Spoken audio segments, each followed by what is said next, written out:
guys, we are Jismaya. Welcome to our channel, Internal Cook by Jismaya.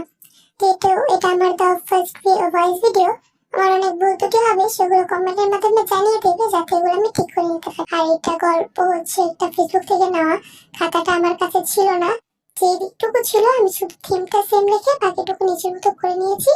তো তোমরা জানাবে কেমন হলো, and like, subscribe and comment করতে ভুলবা না। তো চলো শুরু করা যাক। আমি তোমাকে আলোর মতো ভালোবাসি, দীর্ঘ 3 বছর যাবৎ এই কথাটি শুনে আসছে জাংকুক।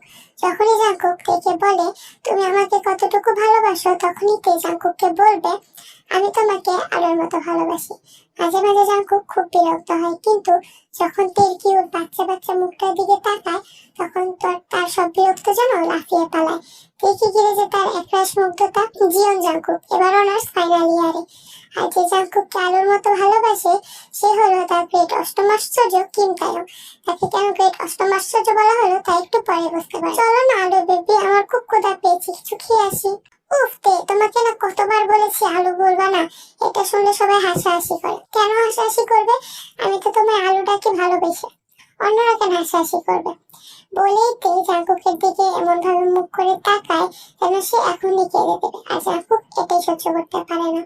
জাংকুক আর কিছু বলে না, তেকে নিয়ে রেস্টুরেন্টে চলে যায়। মেনু কার্ড হাতে ওয়েটার সুবিন আসে। আপনারা কি কি অর্ডার করবেন? আলুর কি কি রেসিপি আছে আপনাদের কাছে? জাংকুক স্বাভাবিক, কারণ এর আগেও যখন তেকে নিয়ে খেতে গিয়েছে তখনও তে একটা কথাই বলেছে। এখন জাংকুকের মুখস্থ হয়ে গেছে, যেখানে আলু নেই সেখানে তেও নেই। সরি ম্যাম, আলুর রেসিপি মানে? ওই মেয়ে, আলুর রেসিপি বুঝো না, কচুর আবার ওয়েটার হয়েছে। ম্যাম আপনাকে তো বলতে হবে আপনি আলুর কি রেসিপি চাচ্ছেন। আমি কি বলতে চাচ্ছি সেটা কি আপনি বুঝতে পারছেন না? যত সব, চলো তো আলু বেবি, এই কচু রেস্টুরেন্টে খাবো না। বলেই তে জাংকুকের হাত ধরে বের হয়ে যায়।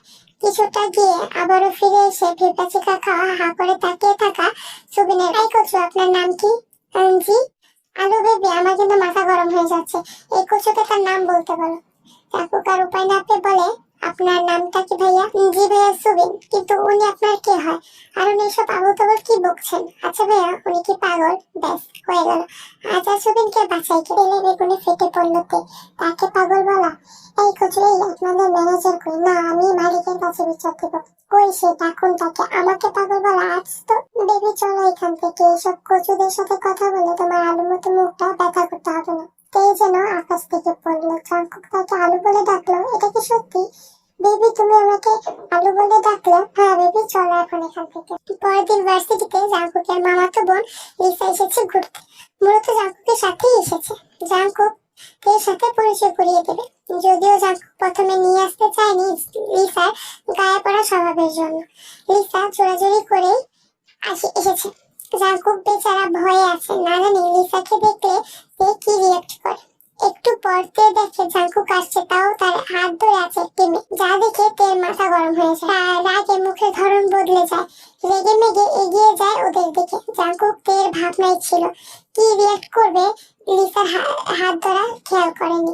হঠাৎ তেকে খেয়াল হতেই জাংকুক দেখলো তে তাদের দিকে রেগে মেগে তেড়ে আসছে, যা দেখে জাংকুক জেনে লিসার দিকে তাকাতে গিয়ে খেয়াল করলো লিসা তার হাতটা ধরে আছে।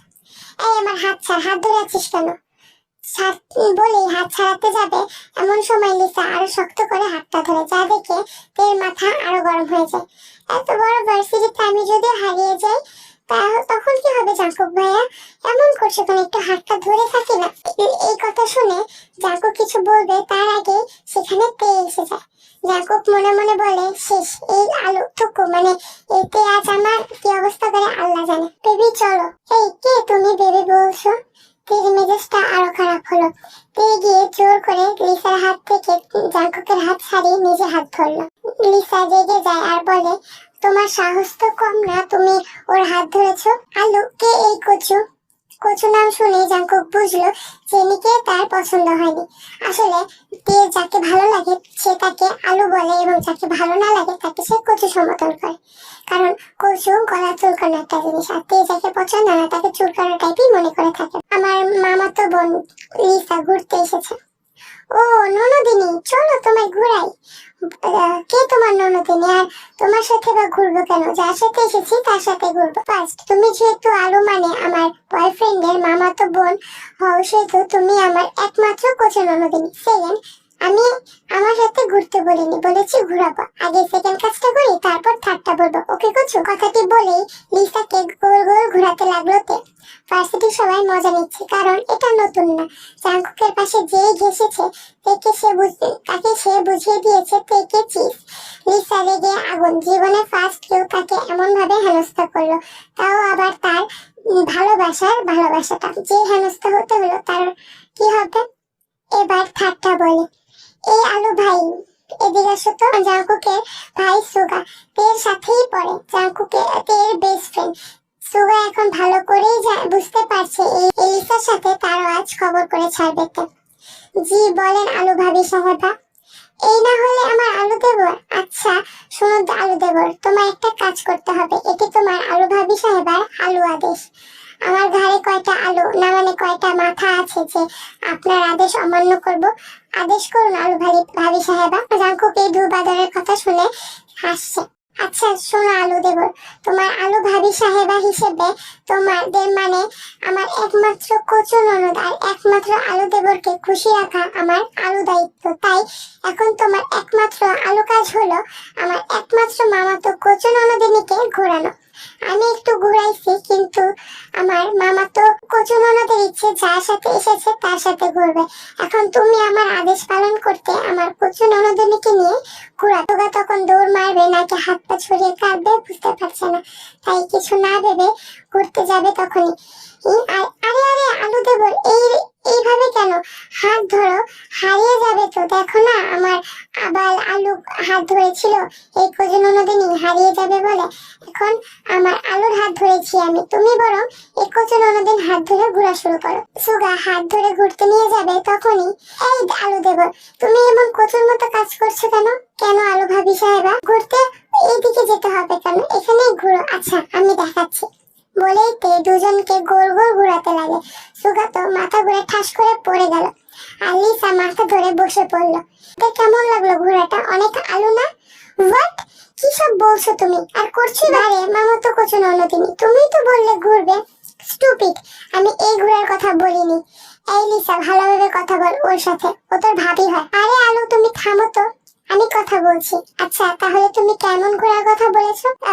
তুমি বুঝতে পারছো না? আমি ট্রাভেলিং এর কথা বলেছি। বারে তুমি তো বেড়াবে বলনি, বলেছো ঘুরবে, তাই আমি ঘুরিয়েছি। কিন্তু এখন তো বেড়ানো যাবে না, আগে আমার আলু দেবরকে ওঠাই। এই হারামি শয়তানি পেতনি ভূতনি রাক্ষসিনী ডাইনি হারামজাদি আলু কচু পেঁয়াজ করলা মরিচ, তুই আমার বেস্ট ফ্রেন্ড হয়ে এমনটা করতে পারলি আমার সাথে? আমি তোকে অভিশাপ দিলাম, তোর 1 মাসের মধ্যে বিয়ে আর 1 বছরের মধ্যে 2টা বাচ্চা হবে। প্রথম কথা শুনে তে রেগে গেল, শেষ কথাগুলো শুনে খুশিতে গদগদ হয়ে যায়। আমার আলু দেবর, তোমাকে আমি এতগুলো আলুর মতো ভালোবাসি। ইস, 1 মাসের মধ্যে বিয়ে হলে আলু শাশুড়ি মমকে নিয়ে আলুর রেসিপি বানিয়ে খাওয়াবো। ইস, কি অভিশাপ দিলে রে আমার, এখনই আলু ডান্স দিতে ইচ্ছে করছে। আর 1 বছরের মধ্যে 2টা বাচ্চা, আমি আমার বাচ্চাদেরকে আমার হাতের তৈরি ঝাক্কাস আলু রেসিপি খাওয়াবো। ভাবতেই তো আমার কেমন আলু আলু মনে হয়। এর কথা শুনে জাংকুক খক খক করে কেসে ওঠে। এই আলু চলো না আলু শাশুড়ি মমকে পটিয়ে আসি। এখনই যাবে? খুশিতে গদগদ হয়ে কিছুটা লজ্জা নিয়ে বলে, হ্যাঁ মানে কি? আমি তো কিছু বুঝতে পারছি না, কি বলছে এসব? তোকে বুঝতে হবে না, আপদ কোথাকার একটা, তোর জন্য আজ আমার এই অবস্থা। কি সব কে আপদ? জাংকুক সুগাকে কিছু বলো। থামবি তোরা, লোকজন দেখছে তো। কিছুদিন পর তেকুক যায় জাংকুকের বাসা জিনের সাথে কথা বলতে। আসসালামু আলাইকুম আলু শাশুড়ি মম। আরে কি বলছো এসব? আমি এত সুন্দর একটা মানুষ, আমাকে কি তোমার আলু বলে মনে হয়? তে জাংকুকের দিকে তাকায়। আসলে আম্মু, তে তোমাকে ভালোবেসে আলু বলে দিয়েছে। ও যাকে ভালোবাসে তাকেও আলু বলে সম্বোধন করে। তাই বলে আলু কত কিছু আছে বলার মতো। ভালোবেসে তো মিষ্টি কুমড়া বলতে পারতো। শীতের দিনে টাটকা মিষ্টি কুমড়া ইলিশ মাছ দিয়ে সাথে ধনিয়া পাতা, কি যে মজা। জাংকুক হাসবে নাকি কাঁদবে সেটাই বুঝতে পারছেন। একদিকে আলু তো অন্যদিকে মিষ্টি কুমড়া। সব পাগল কেন তরকারি পড়তে হবে? ও মাই গড, শাশুড়ি মম, আপনি মিষ্টি কুমড়া লাভার, আমি না আলু লাভার।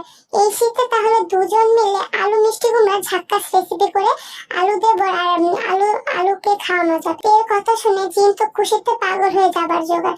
এই তার পুত্রপুত্র হওয়ার জন্য যোগ্য, বিয়ে তাকে করতেই হবে। আরুন বলেছে তো মা, এই সপ্তাহেই তোমাদের বিয়ে দিতে হবে। তারপর বউ শাশুড়ি মিলে ঝাক্কাস রেসিপি করবো। জাঙ্কুকের বিয়ের আয়োজন করতে বলি। তার জাঙ্কুক, তাড়াতাড়ি বিয়ের আয়োজন কর। ফাইনালি টেকুকের বিয়েটা হচ্ছে। জিন তো মহা খুশি মিষ্টি কুমড়ার মতো বউ পেয়ে। আর অপরদিকে তে খুশি যে আলু শাশুড়ি মমের সাথে নতুন আলু রেসিপি করতে পারবে বলে। আর জাঙ্কুক তো আলু আর মিষ্টি কুমড়ার মাঝে চুপসে আছে। টেকুকের বাসর ঘর, চারিদিকে আলুর ছড়াছড়ি, এজন্য এক আলুর ক্ষেত। আলু বললেও ভুল হবে, বেড সাইডে টেবিলের ওপর বড় মিষ্টি কুমড়া ঝুলছে। জাঙ্কুক পারছে না তো হাত পা ছড়িয়ে কান্না করতে। রুমের চারদিকে ঘুরেতে জাঙ্কুকের দিকে তাকায়। ওয়াও, একদম আমার মনের মতো হয়েছে। এই আলু বেবি, তুমি কি আমাদের আলু ভাসরের জন্য খুশি না? মুখটা এমন বাংলার পাঁচের মতো করে রেখেছো কেন? জাঙ্কুক কাঁদো কাঁদো ফেস করে মুচকি হাসে। জাঙ্কুকের অবস্থা ছেড়ে দে মা, টুকু ছেড়ে দেবো, কেঁদে বাঁচি। সুগার কথা মনে আছে তো? আমাদের কিন্তু 1 বছরের মধ্যে 2টা বাচ্চা নিতে হবে। আর বেবি দুটাকে কোন সবজি বানাবা? পটল আর ঢেঁড়স? এই ভালো বলেছো, এই দুইটা দেওয়া যায়, কিন্তু পটল তো আমার ভালো লাগে না। তাকে বরং গাজর দিই, কি হবে, কেমন হয় বলো? জাঙ্কুক কিছু বলে না, কি আর আছে বলার, তার কথা কি আর কেউ শুনবে? এদিকে জানাতে নিজের বাসঘর দেখছে আর গান শুরু করছে। হে আলু আলু ও আলু, আমি তোমায় কত ভালোবাসি, আলু আলু ও আলু, ও মাই বেবি বেবি, আলু ইজ মাই হার্ট, আলু ইজ মাই লাইফ, আলু ইজ মাই ফুসফুস, আলু ইজ মাই কিডনি, আলু ইজ মাই চোখ, আলু ইজ মাই পা, আলু ইজ মাই হাত, আলু ইজ মাই ভালোবাসা।